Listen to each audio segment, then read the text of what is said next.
হিন্দু ধর্মে 7 জন শক্তিশালী ভগবান। নাম্বার 7, ব্রহ্মা। ব্রহ্মা তার 4টি মুখ দিয়ে 4টি বেদ তৈরি করেন এবং তিনি মহাবিশ্বেরও স্রষ্টা। Number 6, Ganesh.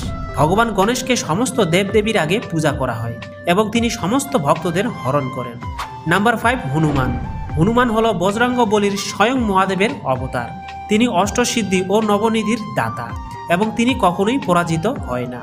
Number 4, Mahadev.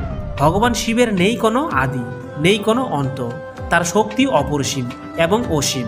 Number 3, Shriram. প্রভু রাম সবচেয়ে শক্তিশালী রাক্ষস রাবণকে বধ করে অধর্মকে বিনাশ করেছিলেন। নাম্বার 2, বিষ্ণু। ভগবান বিষ্ণু শ্রীহরি প্রতিটি যুগে আলাদা আলাদা রূপে অবতার নিয়ে রাক্ষসদের দমন করেছিলেন এবং তাকে মহাবিশ্বেরও ধারক বলা হয়। নাম্বার 1, শ্রীকৃষ্ণ। ভগবান শ্রীকৃষ্ণ স্বয়ং বিষ্ণুর অষ্টম অবতার। দাপর যুগে অধার্মিককে বিনাশ করে ধর্ম